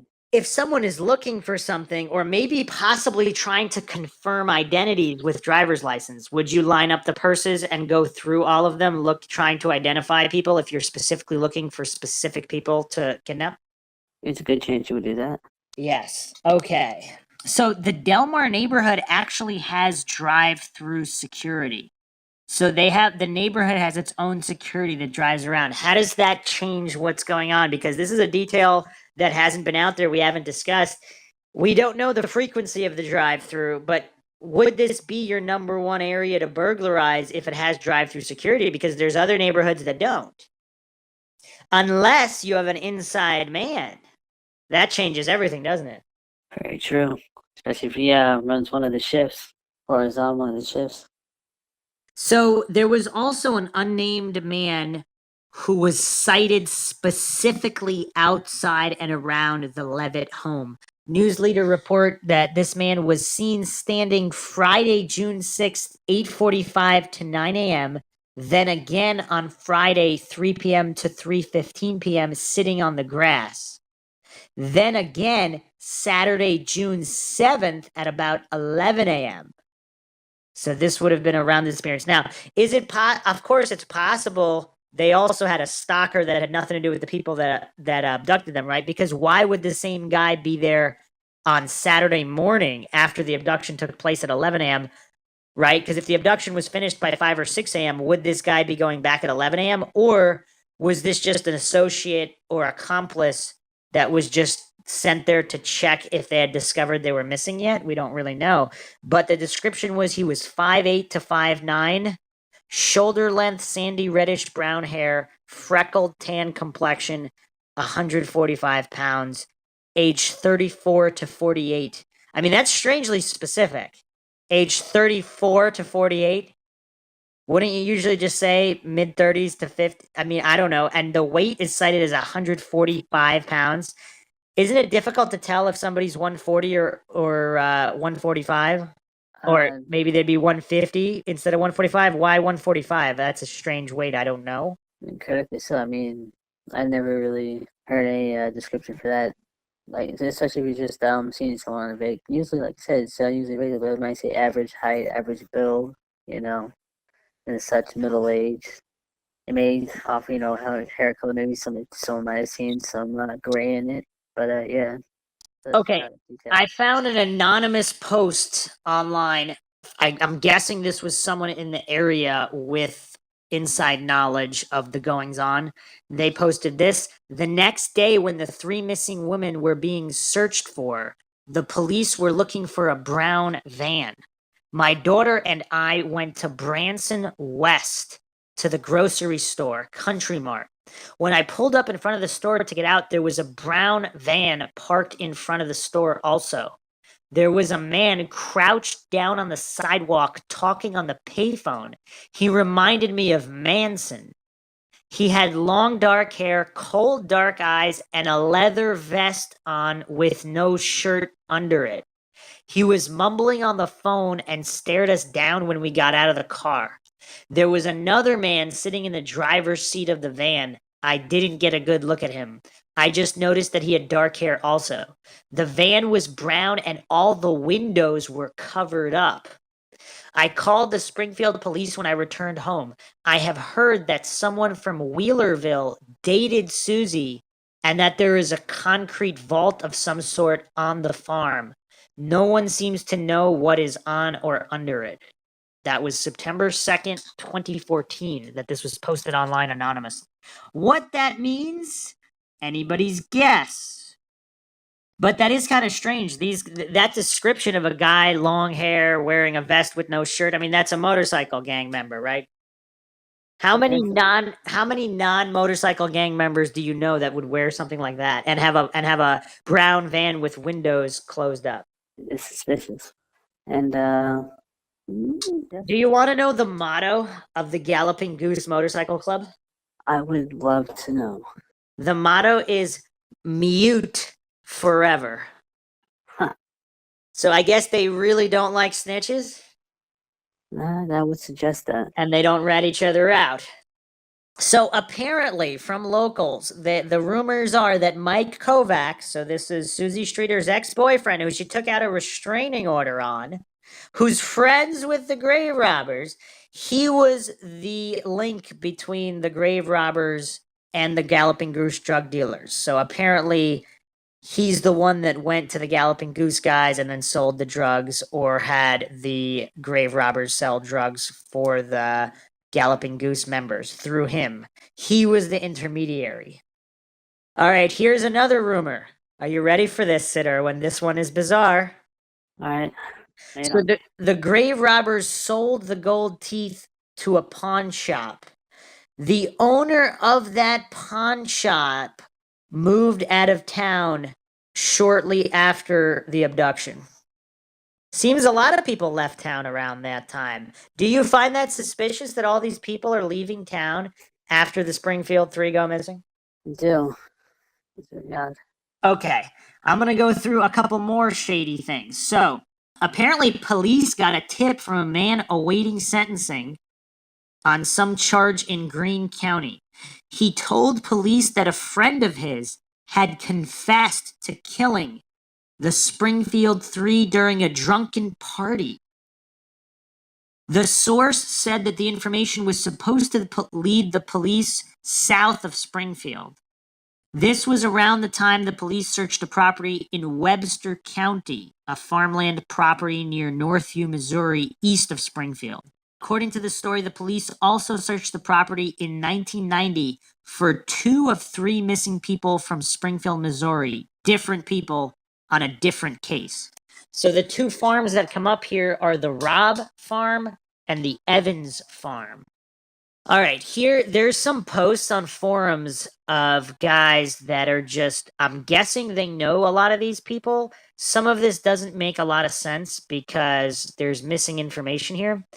But this is one theory, that this group of Galloping Goose motorcycle members carried out this murder, and they were involved in many other things. But here's the post.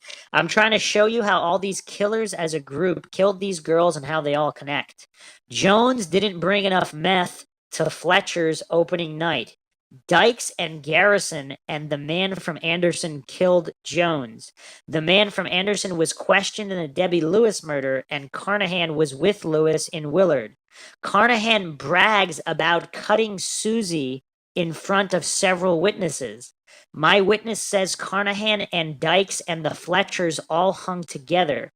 And then there's Kell-Ann Workman at the Dogwood store. Carnahan is seen there.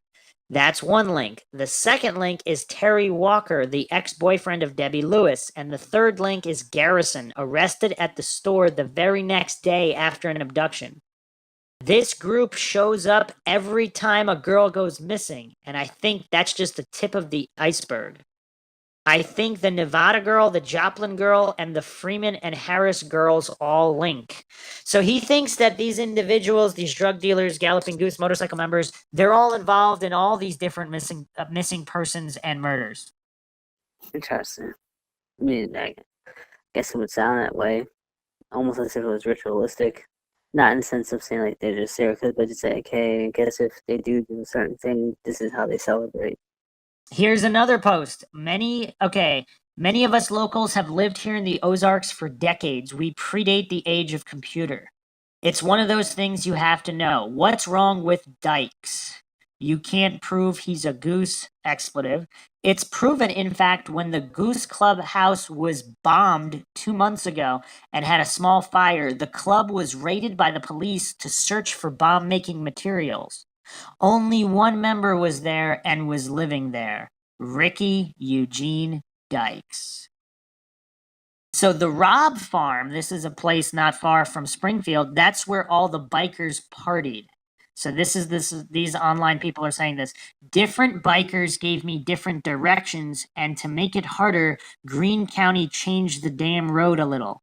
Location, division, all the way out past Highway 125, turn south at the North Star Baptist Church and follow 235 south as it merges with 134. The location is a mile south-southwest of the Francis Robb place. One witness states that the girls were marched up into the mobile home that morning. As he watched them arrive, he claims to have actually seen the two girls. He was working on a semi-trailer's brakes. Another witness claims that he was there when Gerald Carnahan was at his place with the giant Sanchez and Dykes and lots of others, as Carnahan bragged about cutting off Susie's left breast and how she got up, ran off, and Sanchez had to chase her down.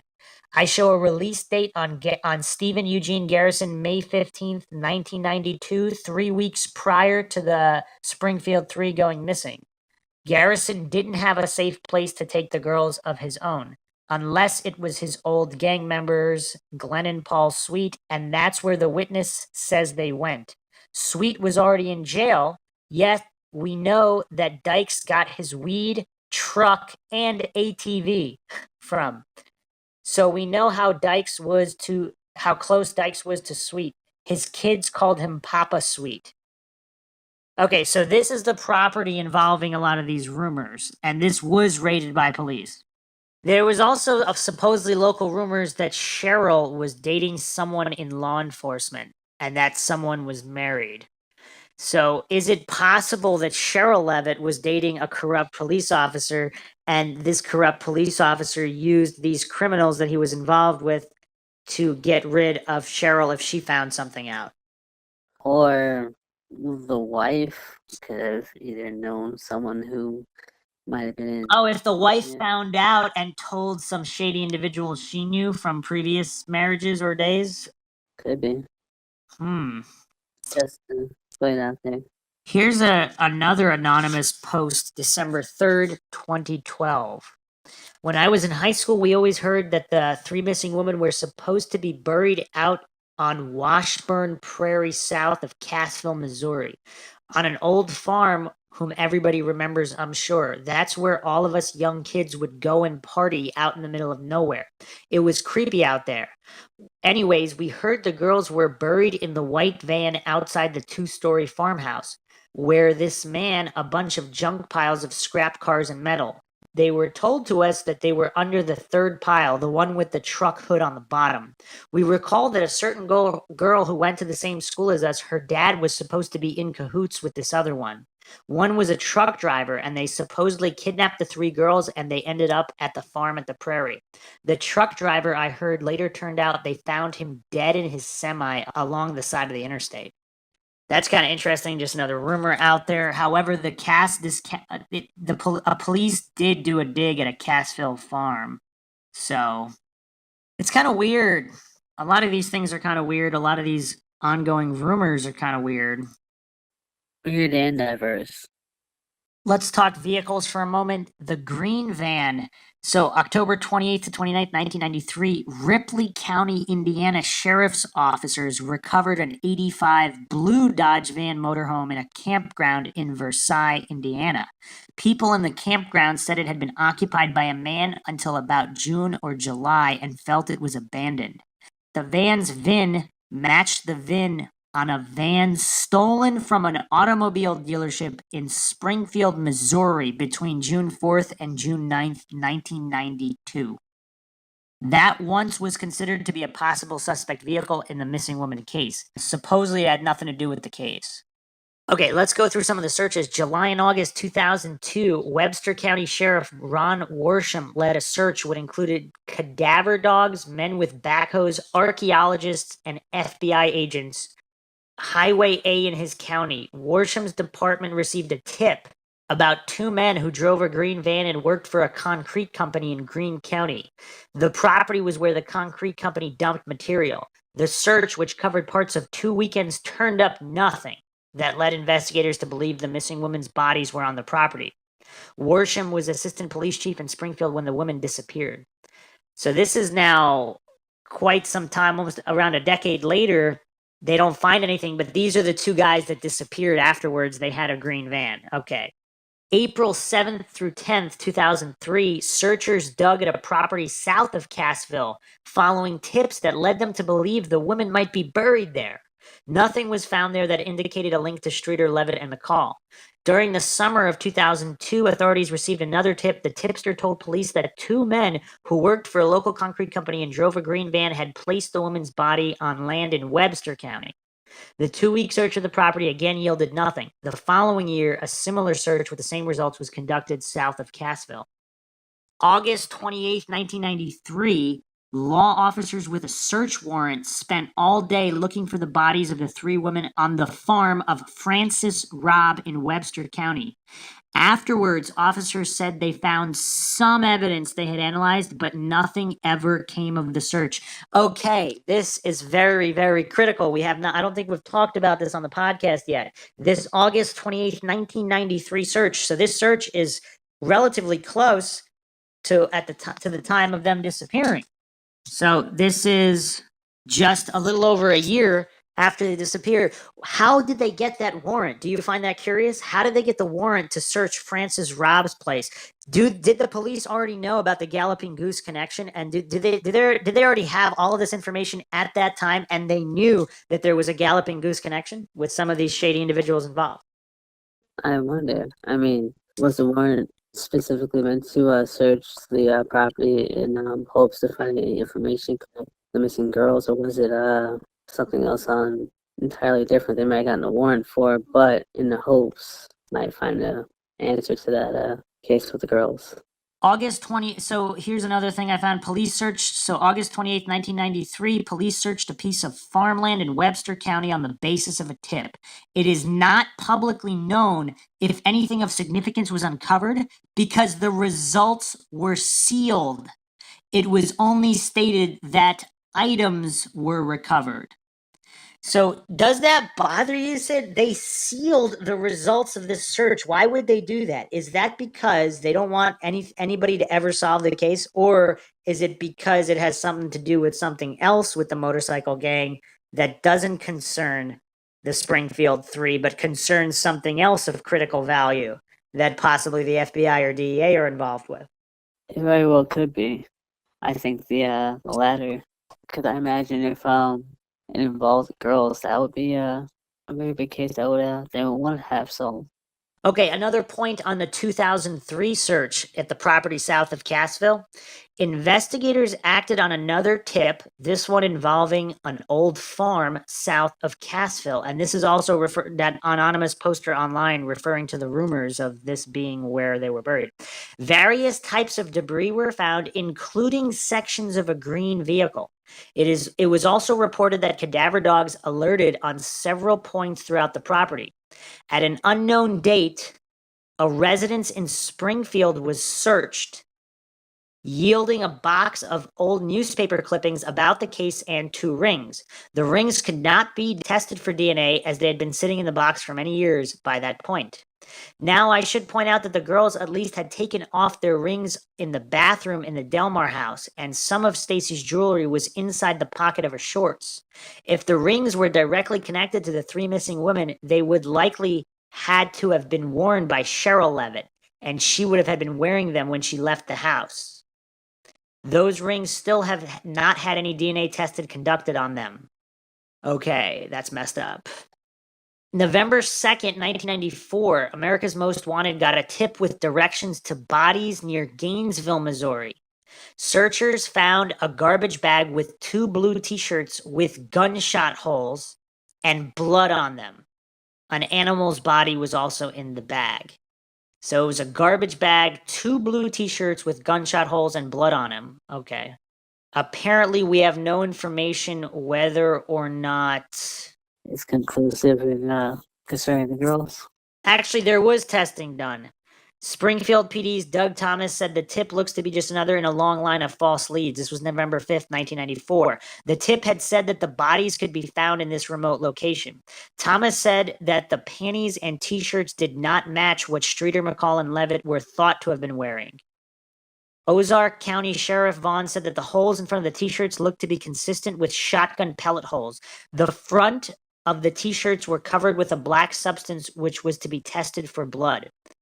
Springfield Police Department's Doug Thomas said that nothing was consistent with what they're looking for. Okay, that's kind of weird. We don't have corroboration on any of these testing. The other thing that's weird is if they were taken out of the house, who's to say they weren't kept captive somewhere and given other clothes to wear, right? It's a very fair point to make. So these are just all individuals and farms associated with Galloping Goose Motorcycle Club members. Okay, here's an interesting post. Someone pointed their story from Branson, Missouri, June 26, 2013 on Web Sleuths. My story is this. I was dating Francis Robb Sr., France's nephew, during the time this happened. I saw Bub driving a gray primered van around 3 a.m. the night the girls disappeared, and he wasn't alone. He was on his way to his dad's house, which was in sight of where I was going to drop off a friend. He dropped me in the road and talked to me. There was a man in the passenger side, but I couldn't see his face. There were also several people in the back of the van, but again, it was dark and I couldn't see faces. He asked me to go party with them, and I politely said I couldn't, as me and my friend were expected at the house where the lights were on. He reluctantly let me pass and go on my way. When I saw him 3 days later walking and the person with me asked him where was the van he was driving, he replied, "That got too hot too quick and I had to ditch it." So this was 3 days later. That doesn't sound ominous in the least. And so this was the night on the news I saw the announcement about the van. Those are the things I know. I heard things over the next few years too when the family would get to talking. I know Frant and Bub were in some way involved, and that's all I got to say about things I heard. That is for those of you who may have not seen my other post a while back. It's a scary family, and I've been away from them for many years. Someone asked this person how many people were in the back of the van. He said at least 4, maybe 5. They weren't moving around, could just see the silhouettes of heads. I was never afraid of Bub before that night, but I was scared as hell, and so was the person I was with. Something didn't seem right. It was enough that I stayed an hour longer at the house I was dropping my friend at, and then I took the long way home because I was afraid he might be waiting on my normal route. Is that creepy or what? That's definitely jarring. So this is from someone who was dating Francis Robb Sr.'s nephew at the time. Okay, someone asked her if she talked to the police. She said, "Yes, I gave a 1-hour statement to 2 trusted detectives in the town I live in now. They have no connection to Springfield law enforcement. They found it too frustrating to get a straight answer out of anyone in Springfield. That was 2 years ago, and I was told it might be better to wait quietly about it. Thing is, the only 2 people I know anything about are both dead for years now, and I still don't feel safe. So that is what I can put out here on the forums. Maybe it will help." All right, so that's pretty creepy, but how much stock do you put in people's intuition? So this individual said this van pulled up, something seemed wrong. And there were a bunch of people in the back of the van. They were not moving. It was just silhouettes of heads. That's a creepy visual, isn't it? I have to agree that it is. Francis Robb Sr. supposedly had killed 3 people and disposed of them on Robb's farm. Okay. Another coincidence, the Francis Robb Sr. trial for the murders at the Cassville farm was scheduled to begin on June 1st, 1992. So that trial was scheduled for the beginning of that week. The Robb's farm was searched in the murder case against Francis Robb in 1989 as well. There seems to be a lot of murder cases that need to be and searches of these farm properties. This is all weird. So the 3 locations that were searched, these farm properties, they're all separate and apart from each other, miles and miles apart. And the grave robbers trial was supposed to start at the end of that month. It's all this stuff is going on quite at the same time, right? or rather, a probable cause hearing was scheduled. So if there were no witnesses to testify, I guess there wouldn't have even been a trial. I mean, it probably may have still been a trial, it's just that without said witnesses, I guess to go against the defendant, I mean, it'd just be a pretty quick case in their favor, more than likely. Especially if that's all the prosecution would have to rely on for the most part.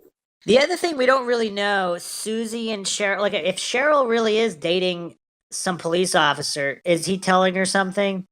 If Susie, what else did Susie know through the grave robbers, or even through Mike Kovacs during her time with Mike Kovacs? Did she have dirt on not only the grave robbers, but what if some of the Galloping Goose members were hanging around sometimes, so they knew Susie Streeter? Like, we're trying to find these connections between these other people. What if there was an even more direct connection we don't even know about? Very true. What was it that her father did again? Whose father?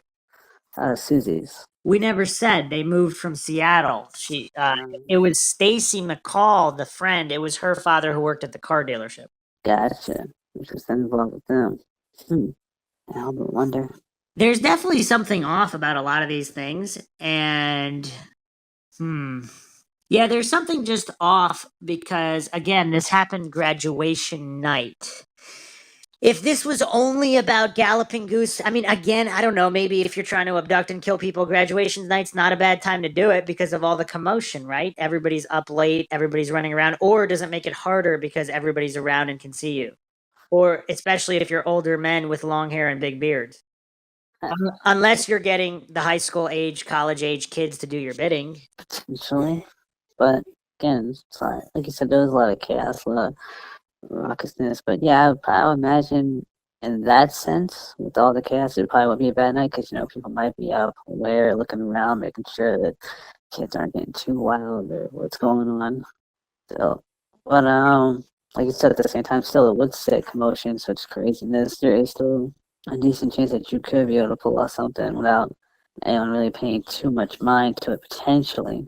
As of course, the kids are, I guess, around the town like that, though.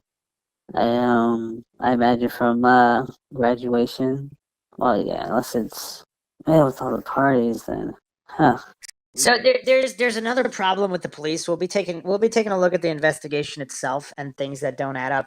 But if certain members of the police force, for whatever reason, they want to sever these links, because the Kansas City Star, July 2nd, 1992, we interviewed a ton of people in that case. This is relating to the grave robbing case. She was one of them relating to Streeter. Streeter's statement was insignificant in the vandalism case, and it has nothing to do with her missing now, Glenn said.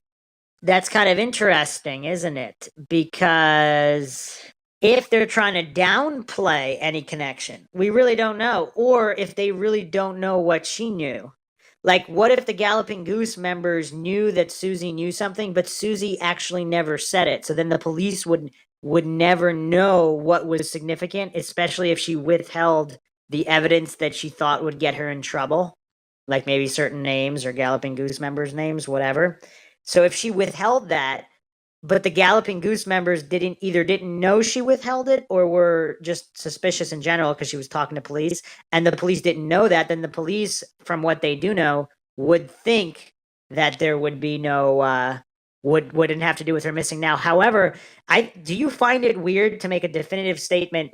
It has nothing to do with her missing now. How would they know that definitively? Like, what if her statement on the grave robbing had nothing to do with anything and they're right? But one of the grave robbers was simply pissed off, and they had a Galloping Goose friend who the police doesn't know about that they went to do something about it. How would the police know for sure? I mean, But they went out of the way to say it had nothing to do with her missing now. Is that just sheer ignorance and hubris in thinking that they're good investigators, or is it them trying to steer the narrative? all very good points.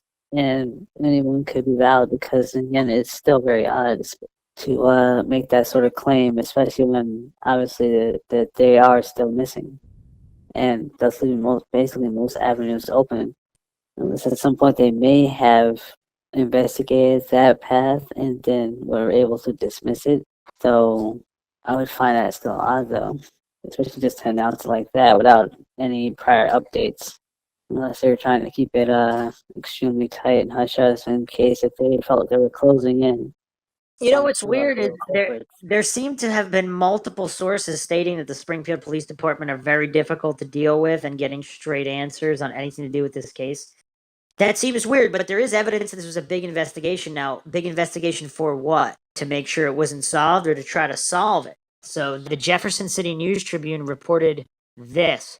Springfield police have more than 5,200 leads that have taken them to more than 20 states, Sergeant Mike Owens said. They have even listened to numerous psychics. One even attempted to elicit clues from Levitt's dog and called in a team of retired investigators to review the case. There are no suspects, but about a half a dozen individuals remain under suspicion. This was published June 9th, 2002, Jefferson City News Tribune. You know what's weird, though? I mean, do you think a pet psychologist should be employed to get the information from Levitt's dog that'll make or break this case? That would be quite intriguing, but I mean, after a certain amount of time, I guess, is it really that wild to try out any other avenues? Considering since nothing else has seemed to pan out anything useful, I mean, it's worth it. I mean, I would leave it open as an option. I mean, at this point, I can't honestly see it hurting. Yeah, but with all the details in this case, are you mind shocked at the level of coincidences and just how you can't? It's just everything is really, really bizarre because it seems like nothing is really followed up or ruled out. Even the parking garage, where they never really did the dig to just rule it out for the sake of ruling it out. I've especially found the, at least for me, in my opinion, the parking, that searching a parking garage to be odd, especially concerning that, again, they are missing various avenues being explored and nothing being panned out with anything concrete. Well, we went over a laundry list of suspects. I mean, this was definitely suspect city with a lot of strange goings on that night and strange goings on all around. And we can't rule anything out, as always. Every avenue remains under investigation. We have strange families connected to motorcycle gangs that murder and kill people, multiple police searches on these, rumors many years after the fact, people encountering family members acting strange and believing they were involved with the Springfield Three. In general, how much stock do you put in rumors? Like, we do see a lot of cases where some old rumors actually turned out to be correct. And then in other cases, it turns out they weren't correct, but we don't know even know that for sure, because what if they were correct about a different crime? Like people bragging about whatever and through broken telephone. What if they really were these admissions to crimes, but they were different crimes? So in general, do you think rumors are reliable in the sense of something happened and exactly what it was or even which person it was done to? That might not necessarily be true, but the core of the rumor came from something legitimate? I definitely feel that there are times where rumors can carry a certain level of validity to them once explored. But yeah, because I mean, there have been cases after all where certain rumors have been started and explored and then led to either results that people were looking for or completely other different results that no one expected or anticipated. Indeed. I don't think it's wise to just write things off and sweep them under the rug, because when you don't know, you don't know. So, once again, we hope you enjoyed another mind-shocking episode of Mindshock True Crime in the Springfield 3 series. Plenty more to come. Believe it or not, this is all the tip of the iceberg. If you like the podcast, you can donate to our PayPal. Just check the link in the description. Make sure to subscribe to the channel. Hit the bell for notifications. Make sure your device allows those notifications to come through. If you like the podcast, hit the like button. Feel free to share it across social media platforms. Like and follow our Facebook page for exclusive Mindshock updates. You could also check us out Twitter, Reddit, and Patreon. Patrons do get priority in case requests. So if you have a case that you really want covered in typical Mindshock fashion, you can become a patron on Patreon, and we will put it to the top of the list. This is Bruce McGuire signing off. And Sid Irwin. We'll catch you guys next time.